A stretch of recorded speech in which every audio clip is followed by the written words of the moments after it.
AP Calculus, Section 1.3, Lesson 2. This one's going to be all about sketching graphs of trig functions. So here's what I'm going to do.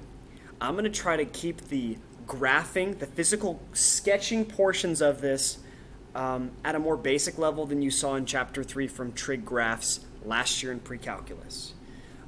You expect to see shifts, differences of amplitudes, that kind of thing, but it won't be as ridiculous as some of the examples we work through on homework sets.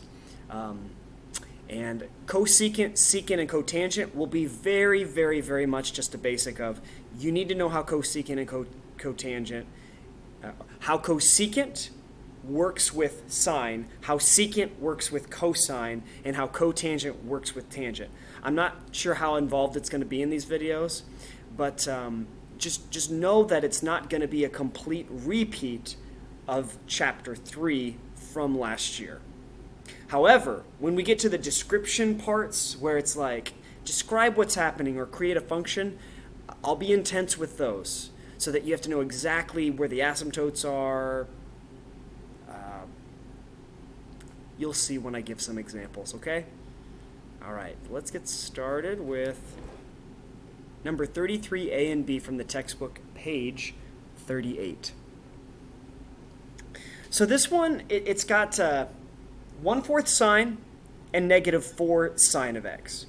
I think they just want you guys to kind of compare what happens when all you do is change a regular sine function's amplitude value.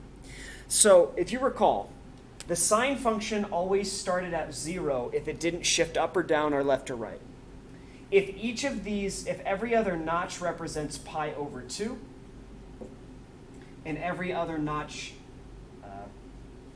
vertically represents 1 and -1,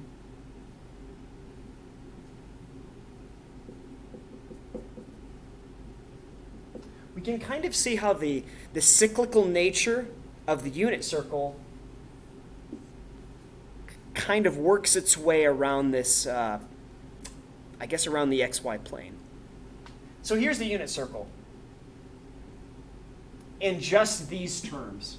The unit circle is, there's a point at 1, 0, 0, -1, -1, 0, and, wow. Sorry guys, I'm making some mistakes. Hopefully I'll catch them before they become too much. But the bottom line is, the sine represents the y-coordinate of each of these values on the unit circle. And you can use that value to follow the y value along the curve. So 0, 0, okay, this is 0 radians. This is pi over 2 radians. So once you get to pi over 2, you would move up to 1 unit. When you get to pi, you're back down to 0. When you get to 3 pi over 2, you're back to -1, or no, you go down to -1. And at 2 pi, the party starts all over again. So this is what's called one cycle of the sine function. I think last year I kept asking you guys to provide 2 cycles of it, or we called them periods. So this is one period of sine. I can just continue that curve backwards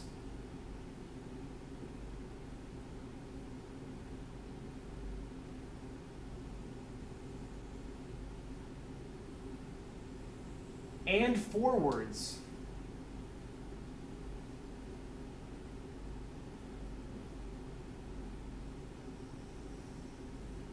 So make sure you understand you've got both directions on that.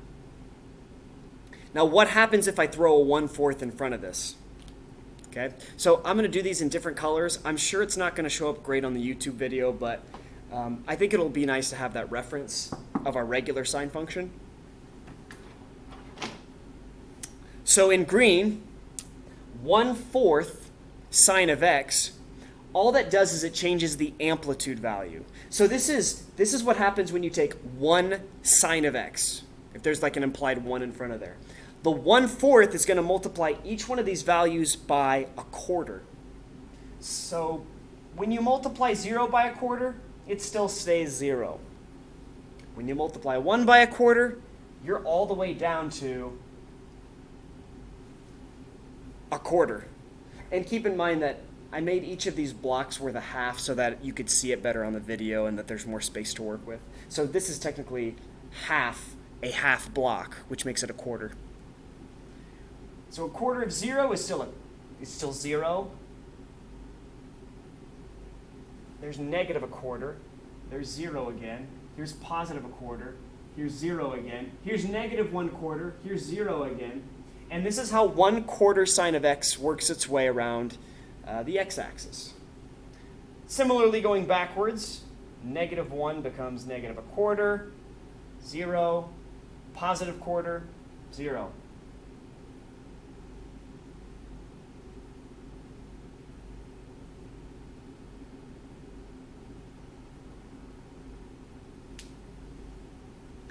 All right. I believe the proper term from this is a shrinking graph, or one that is compressed. So maybe just put a note next to the 1/4 sine of x is that we've got a compressed, well, we'll just call it a compression, or, yeah, I like compression better than shrink.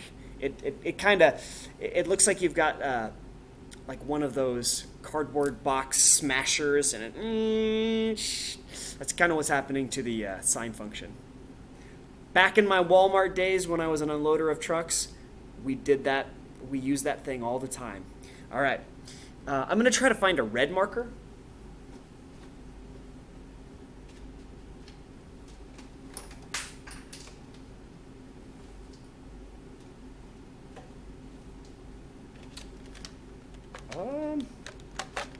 I got one. Let's see if it, does anything different. The other graph is negative 4 sine of x. So negative 4 sine of x, what does that do?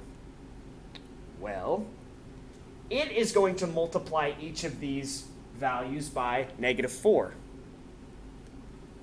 So here's 2, here's 3, here's 4. Here's negative 2, negative 3, and negative 4. So and I'm talking y values. I'm saying that the y values are being multiplied by negative 4, not the pi over 2, not the radian values on the x-axis. So you're still going to start at 0, 0. Instead of going up to 1, you're multiplying that 1 by a negative 4. So it's sending it all the way down underneath the x-axis. This is called a vertical reflection. All right? So we've got a vertical reflection going on for negative 4 sine of x. And the amplitude is now changed. In fact, the amplitude of the first one that we have, the 1/4 x, would be the 1/4 in front. The amplitude of this negative 4 is going to be 4. It's sort of like the factor by which it either shrinks, compresses, or stretches and grows. So then you're going to go back up to 0, because negative 4 times 0 is just 0 still. Negative 1 for the y value multiplied by negative 4 is actually going to be positive 4 now. And then it drops back down here. And then we just keep following that pattern of a point here, a point there, a point way up here, and then the same thing backwards. Negative 1 times negative 4 is up here, down there, and this is what negative 4 sine of x looks like.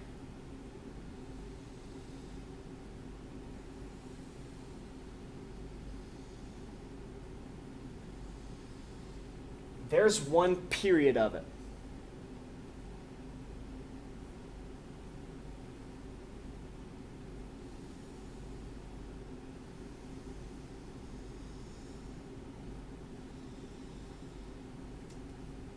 There's the second one. I think I'm done. That's about as good as I think it's going to get, so yeah. I don't know if we should, you know what? I think I'm just going to let this video stand alone, okay?